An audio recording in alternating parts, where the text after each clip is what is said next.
Hello, everyone, and welcome back to Randy's old-time radio shows. Step through the creaking door and into a world of suspense. Today, Randy is airing a classic episode of CBS Radio Mystery Theater, broadcast from 1974 to 1982. Carried by over 290 stations nationwide, it brought radio back to life with stories of mystery, suspense, and the supernatural. Hosted by E.G. Marshall and Tammy Grimes, it featured legendary voices and unforgettable tales. Now, without further delay, here is tonight's episode, Tiger, Burning Bright, from August 13th, 1979. The CBS Radio Mystery Theater presents...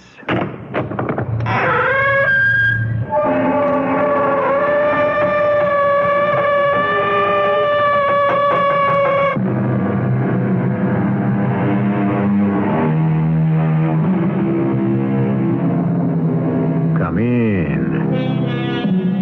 Welcome. I'm E.G. Marshall.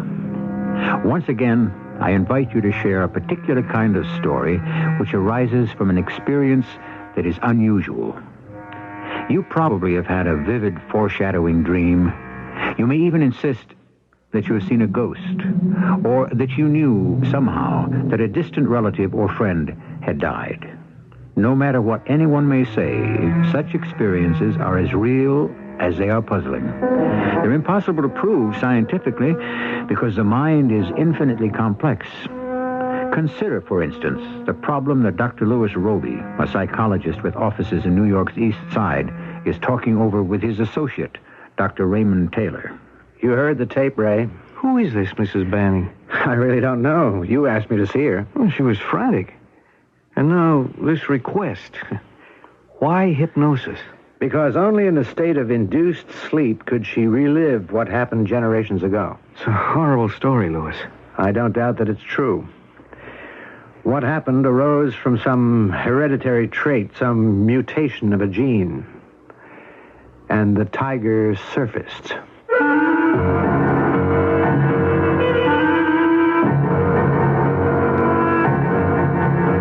Our mystery story, Tiger, Burning Bright, was written especially for the Mystery Theater by Roy Windsor and stars Robert Dryden and Patricia Elliott. It is sponsored in part by Sign-Off, the sinus medicines. I'll be back shortly with Act One.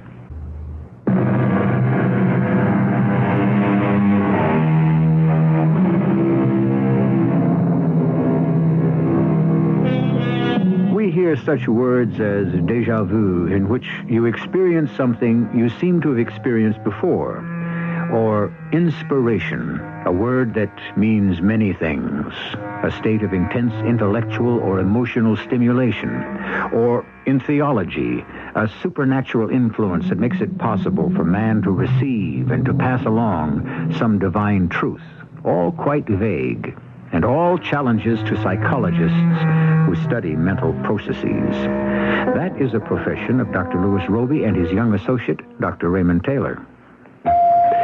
Oh, you expecting another patient? No, I was about to go home. I'll see who it is. Thanks. If it's about an appointment... Yeah, I understand. Dr. Roby? Are you Dr. Roby? I must see you. No, I'm Dr. Taylor. I must see Dr. Roby. Well, I'm afraid that... Please, Oh, here. Sit down. I'll bring you a cup of water. No, I'm sorry. It's foolish of me. I won't faint, but... It's churning around in me. You must think I'm crazy. Maybe I am. Dr. Roby, I must see him. You're not a patient of his? No, I've only heard of him. And you are... Banning. Mrs. Clarence Banning. Please, take me to Dr. Roby, or I don't know what will happen to me.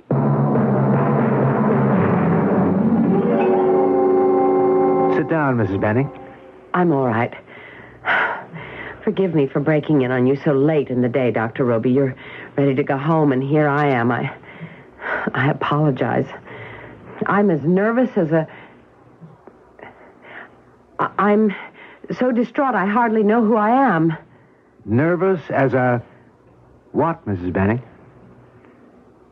Does that unspoken word upset you? I don't know why it should. Yes, it does. Can you tell me what's bothering you? If I could, I wouldn't have come to you for help. But we have to begin somewhere. Now, you're Mrs. Clarence Benning, and you live where? I would rather not say. I don't want my husband to know about this visit. He wouldn't learn about it from me. Your visit is a confidential matter. This has nothing to do with him. He's a fine man. Until recently, we've never had a strong disagreement. Ah, but recently you did disagree. No, we didn't. None of that is important, Doctor. I don't have the usual case history for you. I say this knowing how foolish it might sound, but there is a demon churning around inside me. And you don't know what it is. Why do you think I'd be able to help you, Mrs. Benning? Can you hypnotize me? Oh, that's an extreme measure. Can you? Are you qualified? Yes, to both questions, but why do you... No, let me put it this way. What has led you to resort to the idea of hypnosis? Because I feel that there is something buried inside me that only hypnosis can release. The other doctors have, they've diagrammed my life from childhood, but this thing that churns inside me is something that is deeply buried. It has nothing, I know nothing to do in my own personal background. You're implying that it's something more remote? It must be. Isn't that possible, Doctor? Yes, it may be. Excuse me for 1 minute, Mrs. Banning.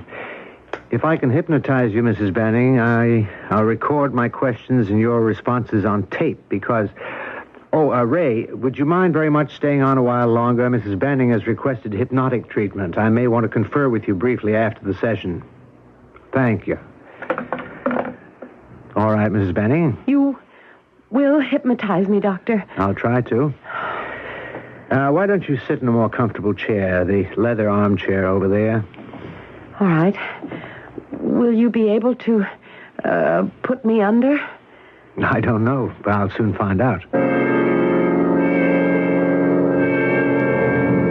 Mrs. Banning? Oh, you're not Mrs. Banning? You say your name is Armstrong, Charlotte Armstrong. Charlotte. Bruce almost always called me Charlie. Only when he spoke severely, and that was seldom, did he say Charlotte. Was Bruce your husband? Oh, yes. Lieutenant Bruce Armstrong. An army man? Yes. A career officer with the Royal Engineers. We were stationed at a small outpost near the Trista River, a tributary of the Ganges. Where in India would that be, Mrs. Armstrong? In Bengal. And you and your husband lived there in that outpost? With our little girl. Oh? Born in India? No. No, I returned to my parents in Canterbury for the birth of Clarissa. And then you and the little girl returned to India? Yes.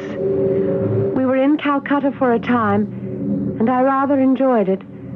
Then Bruce's unit was ordered north into Bengal, and I insisted on joining him there. And Clarissa? She went with me, of course. She insisted.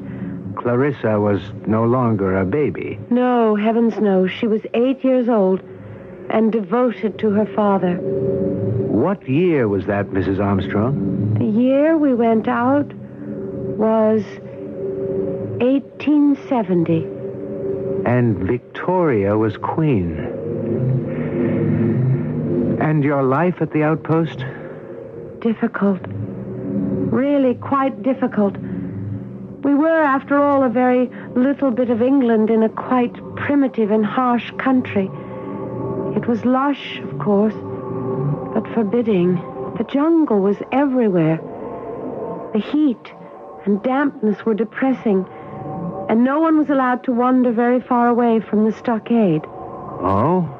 Then this outpost was barricaded? Yes. The engineers, with native help, had constructed a high paling all around the quarters. Sturdy wood and strongly reinforced. That discouraged the predatory animals. Crocodiles? Some did crawl out of the river to investigate, and one of them killed a guard who had been careless. The tiger was more terrifying. One in particular? They were around, you see. One in particular was, but... No, I'd rather not go into that. What about that particular tiger, Mrs. Please, Armstrong? Please. Was this tiger a killer? Have mercy. Bruce, where are you? You saw this tiger, Mrs. Armstrong? It was before tea. It's so very warm, Clarissa said. Can't we take a short ride in the buggy, Mother? I said, let's. It might cool us off. So the little pony was hitched up, and Clarissa and...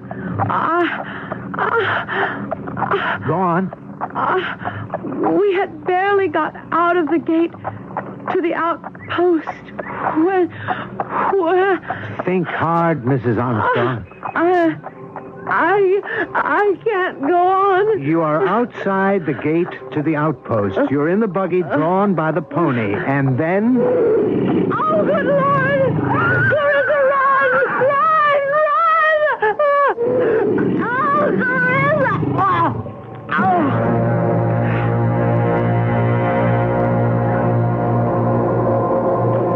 I'm going to bring you out of your trance. Now try to relax. When I say Mrs. Clarence Banning, you will come out of your trance. And I'm going to say it now. Mrs. Clarence Banning. Goodness. Here's a tissue, Mrs. Banning. Why is my face all wet? You've been weeping. You've relived a terrible experience. What was it? Does the name Armstrong mean anything to you? No. Or Bruce? Or Clarissa? No. But I like the names. Who are they? Your husband and 8-year-old daughter. I don't understand. Neither do I. Can you tell me something about your family, your mother and father? Are they mixed up in this? Tell me about them. Well, they were my parents. That's about all I can tell you. We were never very close. When they were divorced, my mother went her way and I went mine. You parted? No. I continued to live with my mother, and then I went to college. My mother remarried. I met the man, and I disliked him. An unctuous type. After college, I came to New York and supported myself until I married Clarence. And your grandmother? I only saw her a few times. She lived in Baraboo, Wisconsin. Her name? Mrs. Paul. Her first name was Laurel. What is this about, Doctor? And her mother? I have no idea. Oh, no family albums, no stories about the past? Not that I know of. What are you driving at? I want to see you again, Mrs. Banning. Why are you being so mysterious? What did I say under hypnosis? What made me cry? When we're finished, I'll tell you everything. For now, I want to think over what I heard. Even though I cannot explain it satisfactorily, what's disturbing you is an event that occurred over 100 years ago. What? I went back in time? You went far back in time.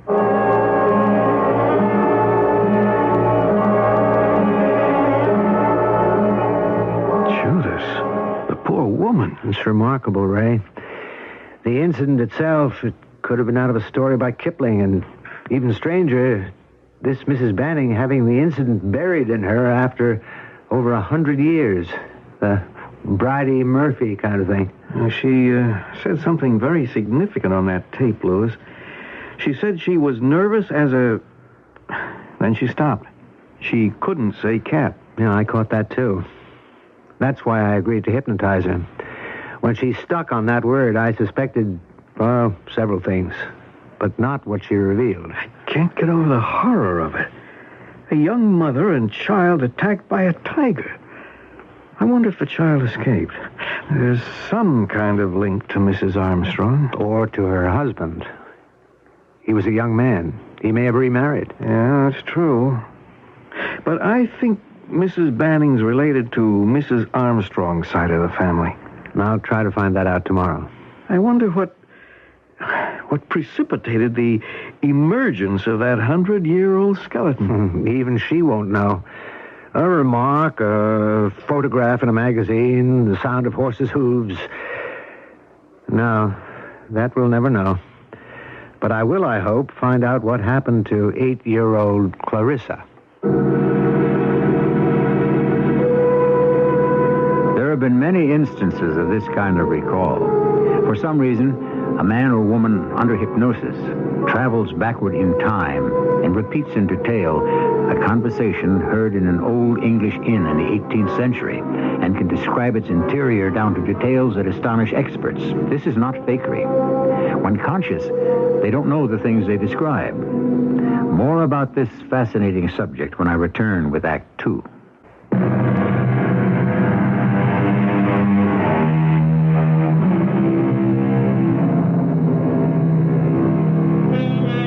A reputable medical dictionary explains recall as the act of bringing back to mind that which has been previously experienced. But what if something is recalled that you have not experienced? What if, for instance, you could see vividly before you the murder of Julius Caesar? How do you explain that? And the person seeing the murder in retrospect speaks in the Latin of 44 BC. It is that kind of subject we continue to examine in Act 2. Late the same day, Mrs. Banning has just returned home. Clarence? I'm in the living room, dear. I'm sorry I'm late, darling. Such a busy day. I'll sit down for a minute before I plunge into the kitchen. Well, we're going out for dinner, all right? Perfect. But what's the occasion? Your busy day. Oh? Did you like him? What? Him? What are you talking about? Dr. Roby. How do you know about Dr. Roby? I found out in the telephone directory. That's impossible. Not if you left a pencil on a page of the R's and checked off the name. I did that. Mm-hmm. Oh, my dear. I didn't want you to know. Is it as bad as that? I don't know. You liked Roby? Very much. I asked him to hypnotize me. Good heavens. Under hypnosis, I wept a lot. Look at me, I'm still all puffy. Well? I can't tell you anything, Clarence, because I don't remember. Didn't he tell you what you said? No. He has it all on the tape. And he wouldn't discuss it, huh? He said later. Maybe. Well, he's reputable. I checked on him. Are you seeing him again? Late tomorrow. More hypnosis? I think so. When he brought me out of it, I was... Well, my face was covered with tears. You must have revealed something distressing. I suppose so. And you can't remember anything about it? Nothing. Nothing at all.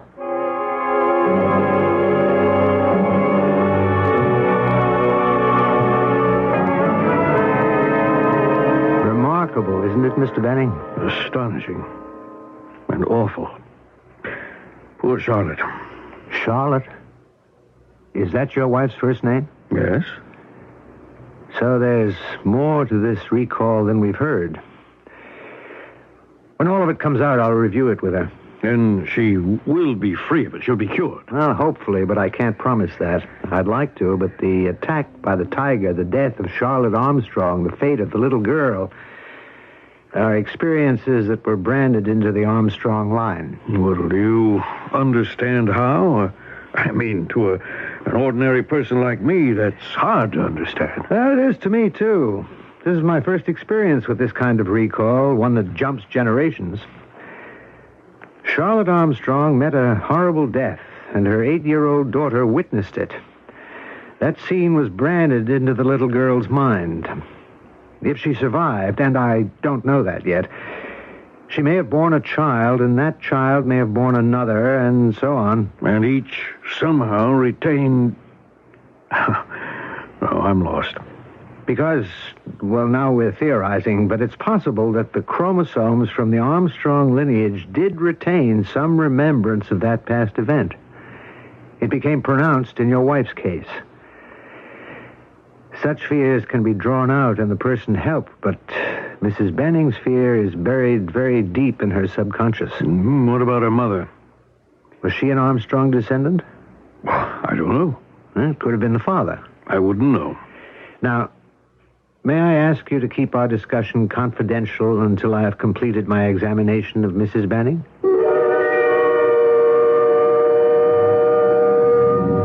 What is your name? Charlotte Armstrong. My married name. I'm wife to Lieutenant Bruce Armstrong, and we have a darling little girl named Clarissa. Clarissa. What an interesting name, isn't it? I watched her grow into a fine young woman. Well, how could you have done that, Mrs. Armstrong? I don't see why not. You were riding in a 2-wheeled buggy. Oh, no. No. Wasn't there an accident? It sprang at the pony, the tiger. The Bengal tiger sprang. I can't relieve it. It was horrible. Horrible. The dear little pony. With one sweep of his paw, the tiger killed him. And Clarissa? Run, Clarissa. Run. No. Bruce, my God.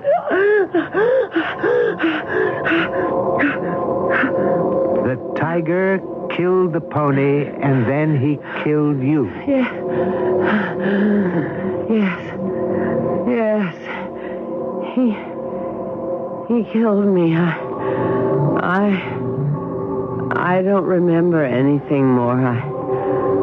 I don't remember any pain. But Clarissa married. Oh, yes. Yes, she did. Mrs. Armstrong, if you had been killed, how could you know about Clarissa? She escaped. Oh, yes, she ran her little legs off and reached the stockade safely. You saw that? Clearly.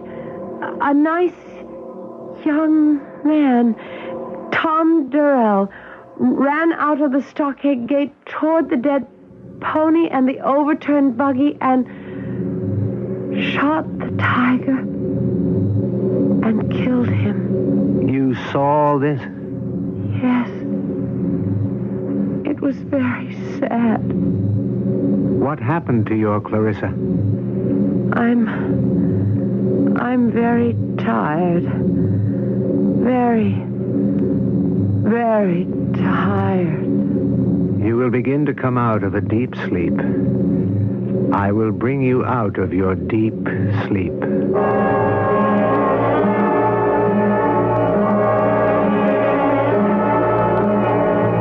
Has she left? No. She's lying down in my office asleep. She's exhausted. Did you listen to the tape? Yeah, I just turned off the machine.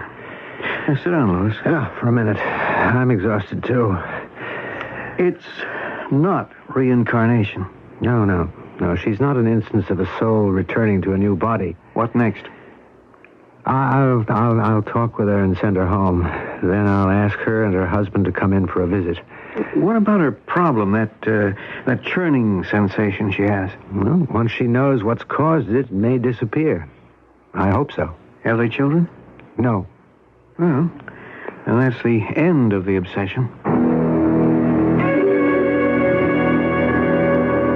Well, Dr. Roby? Rested? Best nap I've had in months. That's good. In reply to your question, I can say that another consultation won't be necessary. Oh? And your conclusions? Well, What I'll do tomorrow is to have the tapes transcribed and send them to you by messenger. You should know what you revealed under hypnosis. Then I think that the three of us should discuss it. All right, but why? Because even though we've brought to the surface a most remarkable story, it's important that you should be free of this obsession. I will suggest ways that I hope will help. Could you visit us, and could we talk about it in our home? Or is that all wrong professionally, if it is? No. There's nothing wrong with that. I'll be pleased to call on you. Why don't we say after dinner tomorrow night? You won't give me a hint of what's been bothering me, Doctor. I'll just say this, Mrs. Banning. What's been, as you have said, churning you up inside is nothing for which you are responsible. You have done nothing that's been eating away at you. It was something done to an ancestor of yours 100 years ago.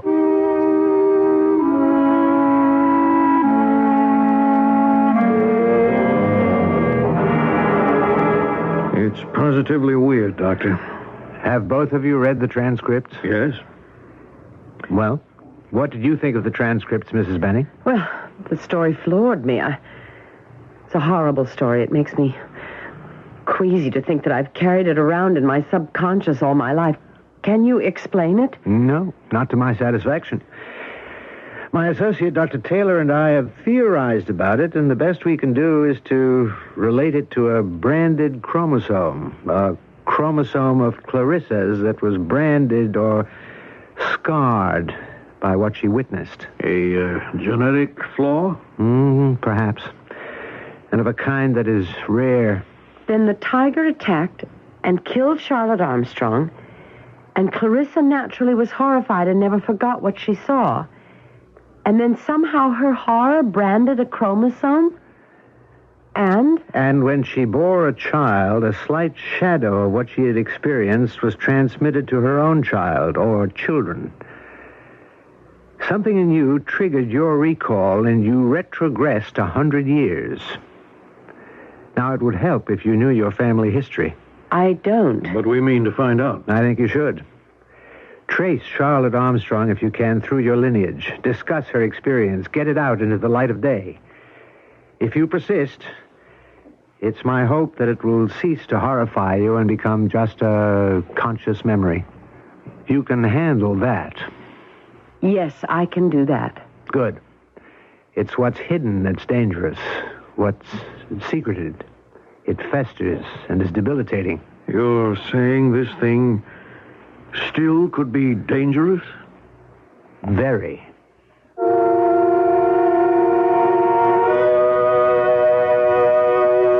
Going back in time, sometimes hundreds of years, is not unique, but it is unusual. Cases have been documented without being explained. Perhaps it's a form of reincarnation, the recapture of a life lived before. As a poet said, the caverns of the mind are obscure, and that is still true. Our bodies and minds are the product of inheritance, shaped by environment. The past echoes in us. More when I return with Act 3.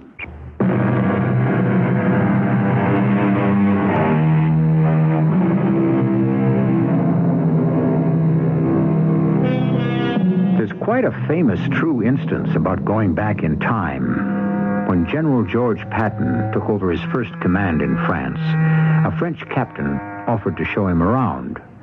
Not necessary, said Patton. I've been here before. To prove it, he led the way to what was an old Roman amphitheater, then to the drill grounds and to the former temples of Mars and Apollo. Patton, who believed in reincarnation, told the captain that he had been a Roman soldier in a previous life. That's one story, and there are others. So Mrs. Banning's recall of an attack by a tiger in Bengal in the late 19th century cannot be brushed aside as fiction. The next morning, Dr. Roby is speaking to his associate. The Bannings are lovely people. They're intelligent. You told them that the Armstrong story still could be dangerous? Yes. Unless she rids herself of its horror, she could Well, what? Be victimized by it. Possessed? But you've helped her exorcise it, Louis. She's healthy. Are you worried about a nervous breakdown? She has a vivid imagination, and fear is a wild emotion. She must work to overcome it. Will she? Both of them will. I've asked them to look into Mrs. Banning's lineage. Her roots are important here. The more she learns about her ancestry, the better she'll be able to understand the history of her people. Once that Bengal tiger event is remembered and acknowledged... Yes, I understand. Like letting sunshine into a tunnel to dispel what's imagined to be lurking in its corners. Will you continue to treat her? No, that depends. I don't think there's any need for more hypnosis. You ought to stay in touch with them, Louis. I want to. Out of curiosity. Nothing more.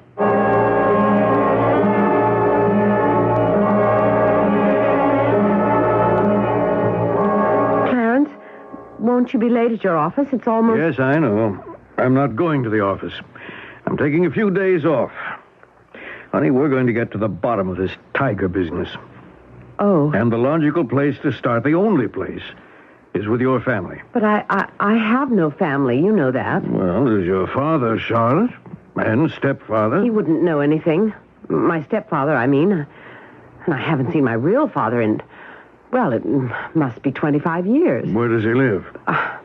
I don't know. Well, where did he live? Oh, Harrisburg, Pennsylvania, I think, but I'm not sure. I don't want to see him, Clarence. He's your father. I know. He is my father, but he never was a father to me.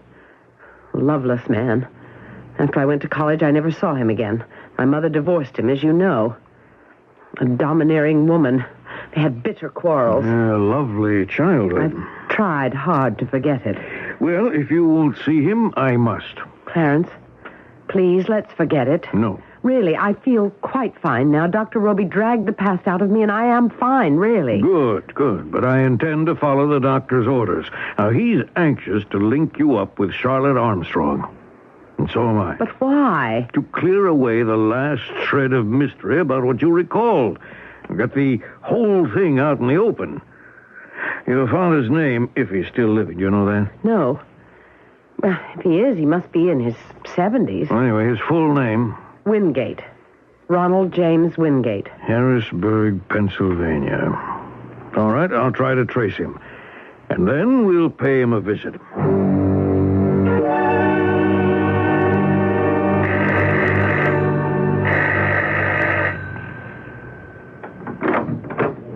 Yes? Banning. I telephoned late yesterday. May I come in? Yeah, might as well. The wind's giving me a chill. Thank you. You're Charlotte's husband? Yes. This is the first time I've had the pleasure of meeting you. You won't find it much of a pleasure.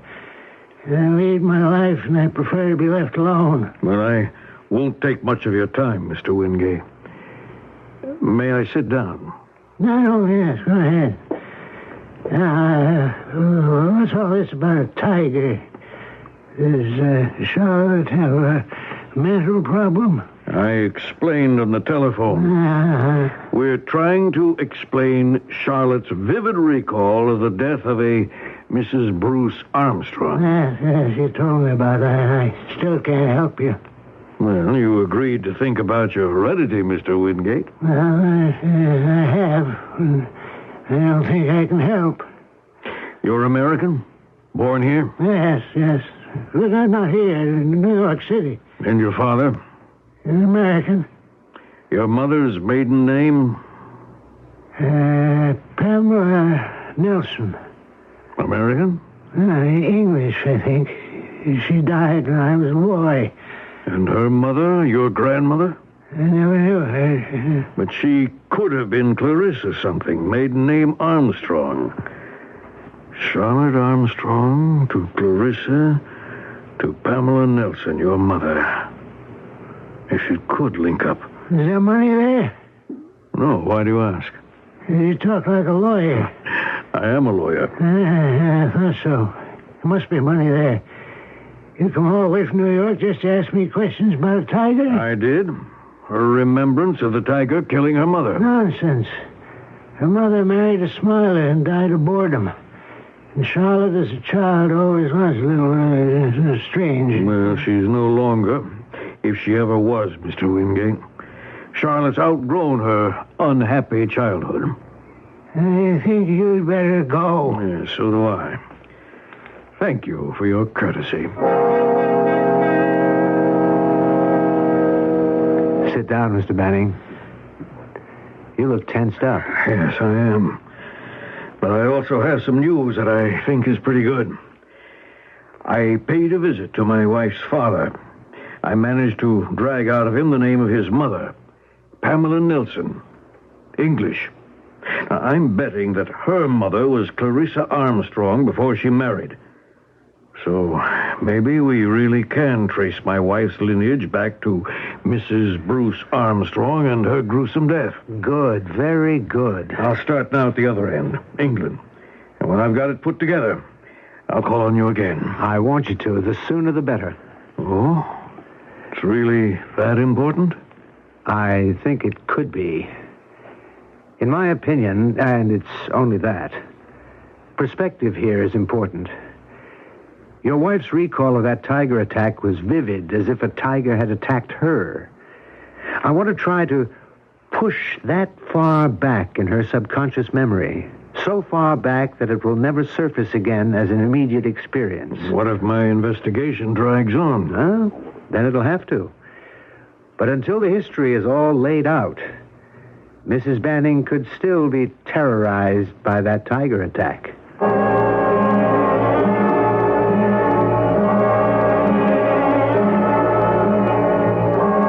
What did Dr. Roby have to say?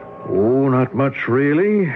He's pleased about my detective work. You've been gone a very long time. Well, I stopped by my office and got busy about the English end of the thing. What time?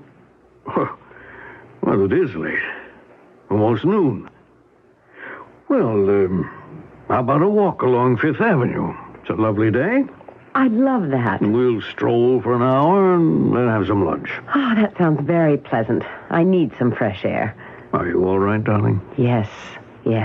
No, tiger tantrum? No, not this morning. No, I'm over that, Clarence. Good. Let's hope so. Doesn't the doctor think so? Oh, yes. It's not in your tone of voice, Clarence. Hmm?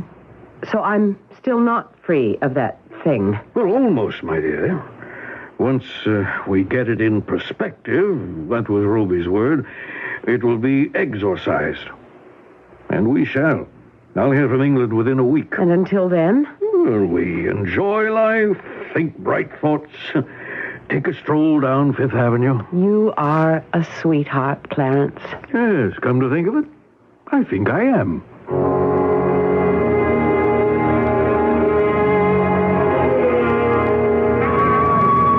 Clarence, why don't we wander around in the zoo? Well, all right. And we could buy some peanuts and feed the elephants. Fine. You never said much about your visit with my father, Clarence. Well, it didn't amount to much, my dear. Was he cordial? No, but that was unimportant. He's a strange man. Look, some of the big animals are in their outdoor cages. Yes. Look at that fella. Can you look at him, or shall we turn away? No. Huge, isn't he? Magnificent. A Bengal tiger. That's right. There's nothing to be alarmed about. Clarence, I think we should turn back. Certainly. Well, you're trembling. Darling, you can't go on hiding. Please, Clarence. I feel I'm frightened. Well, come away, then. He's jumped down from his shelf. So he has. I want to run. Charlotte? Clarissa, run! Clarissa! Oh, my leg! Oh! Charlotte! Darling, get up!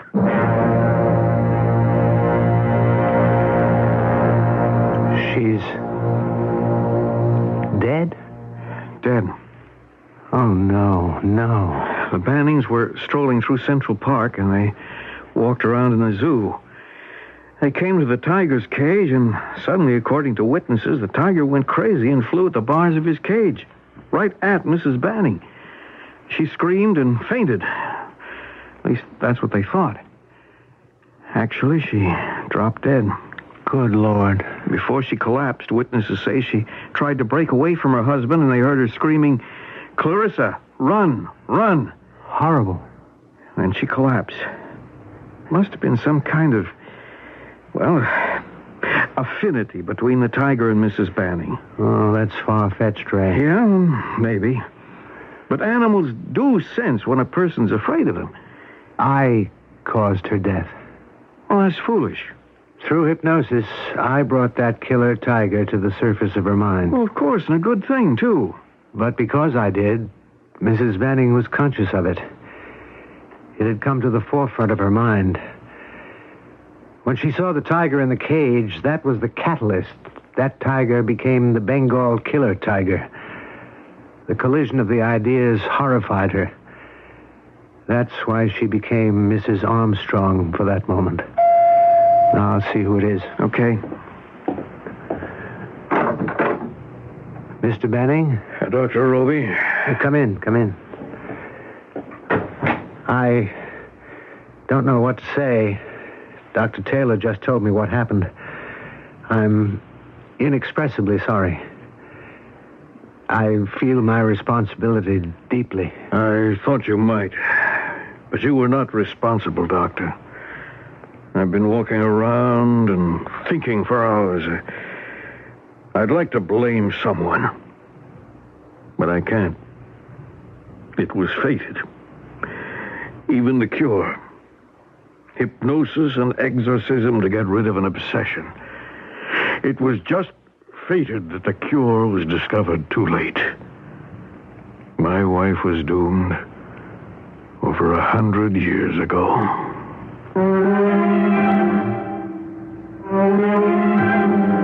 No one has exact answers to our mental quirks. Doctors of the mind can theorize about behavior and even agree that the past of a person's lineage becomes part of such a person's present. For instance, how else can we explain the appearance of a brilliant man or woman whose parents are simple?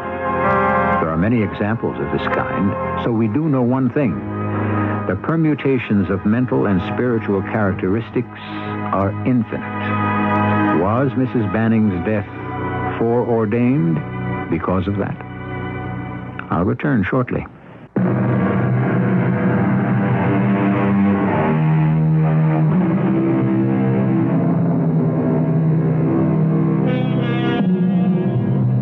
What if Mrs. Banning had continued to live with that vivid picture in her subconscious of the death of Mrs. Armstrong long ago in India? It suddenly arose from the depths of her mind and possessed her. The probability is that without Dr. Roby's attempt to help her, she would have ended up in a sanitarium. Instead, the tiger surfaced. Our cast included Robert Dryden, Patricia Elliott, and William Griffiths. The entire production was under the direction of Hyman Brown. This is E.G. Marshall inviting you to return to our Mystery Theater for another adventure in the macabre. Until next time, pleasant dreams.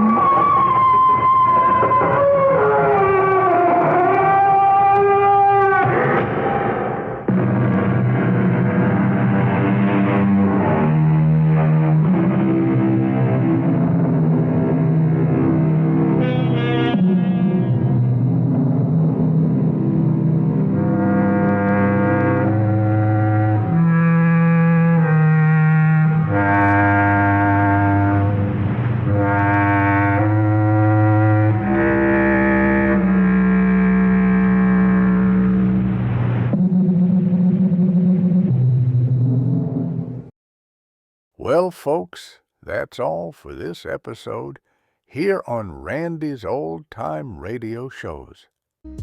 Now, bringing these golden oldies back to life takes no small amount of time and effort from our good friend Randy, cleaning up the audio, converting the files, and making sure each show has the best audio possible.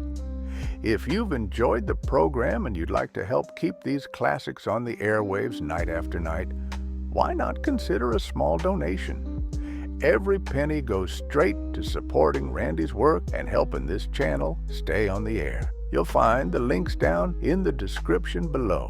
And for those of you kind souls who've already given, Randy tips his fedora to you. Your support truly keeps this old radio spirit alive. Thanks ever so much. And until next time, keep those dials tuned and keep the memories rolling.